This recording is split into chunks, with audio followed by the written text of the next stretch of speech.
Bismillahirrahmanirrahim. Bismillahirrahmanirrahim. Assalamualaikum warahmatullahi wabarakatuh. Dan salam Jumaat.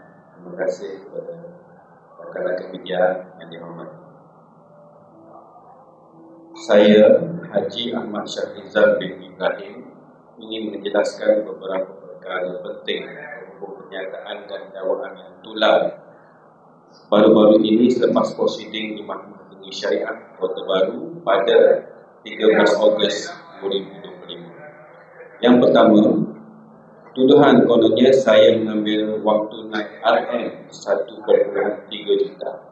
Tuduhan bahawa saya telah mengambil atau menyembunyikan wang tunai RM 1,3 juta adalah tidak benar dan mengelirukan. Wang tersebut ialah hasil usaha bersama saya dan Allahyarhamah isteri saya Faziani Rahman semasa hayatnya. Bahkan saya sendiri telah secara sukarela mengisytiharkan keberadaannya semasa mesyuarat keluarga selepas kematian beliau. Saya mengambil wang itu daripada peti simpanan di milik kami, disaksikan oleh seorang wakil ahli keluarga. Wang RM 1,3 juta itu saya simpan dalam akaun saya sendiri bagi tujuan keselamatan sementara. Perkara ini dalam pengetahuan semua ahli keluarga. Tiada bantahan dan pertikaian dibuat oleh ahli keluarga pada ketika itu. Dan semua bersetuju wang tersebut berada dalam pegangan saya sehingga selesai proses pembahagian pusaka kelak. Sementara saya telah dilantik sebagai pentadbir pusaka Allahyarhamah dengan perintah mahkamah bersama seorang lagi anak Allahyarhamah, Muhammad Akbar Hakim. Yang kedua, arahan mahkamah dan status terkini. Untuk makluman, sejak prosiding mahkamah pada 13 Ogos 2025, saya tidak menerima perintah rasmi yang bermeterai mahkamah sama ada yang diserahkan kepada saya atau kepada peguam saya. Sehinggalah pada 22 September 2025, saya diberikan perintah rasmi bermeterai mahkamah oleh peguam pihak keluarga Allahyarhamah melalui peguam saya.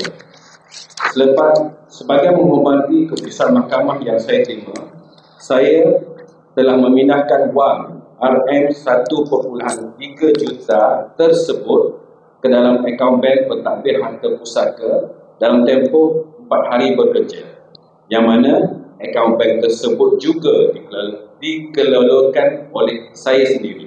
Selama ini, wang tersebut selamat dalam simpanan saya. Saya ingin jelaskan di sini bahawa sehingga ke hari ini, saya telah menjalankan peranan saya sebagai pentadbir pusaka Allahyarhamah seperti yang dipertanggungjawabkan oleh mahkamah sejak tahun 2021. Tanggungjawab ini perlu saya laksanakan sehinggalah pusaka Allahyarhamah selesai diputuskan oleh mahkamah nanti.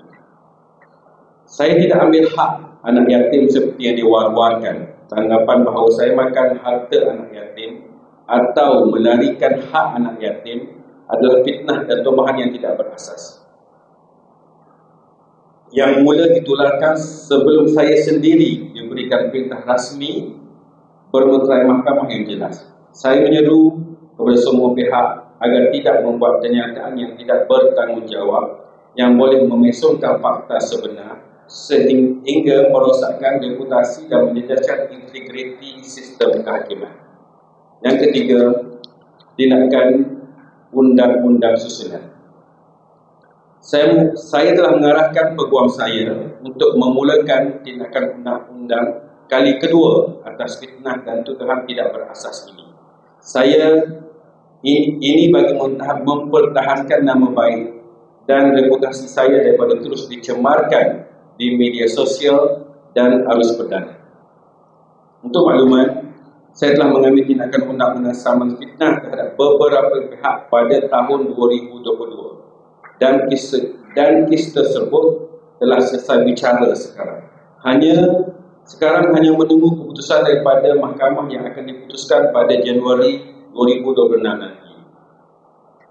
Langkah yang sama akan sekali lagi diambil bagi menghentikan pihak tertentu daripada terus memanipulasi isu ini sebagaikan dengan media sosial untuk kepentingan pribadi atau promosi perniagaan.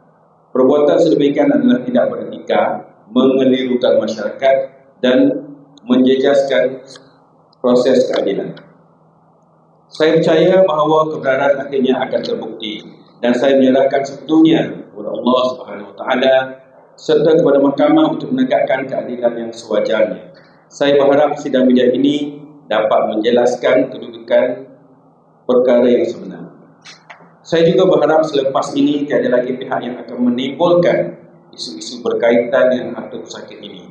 Kita serahkan kepada mahkamah untuk memutuskan perkara ini. Sekian. Terima kasih.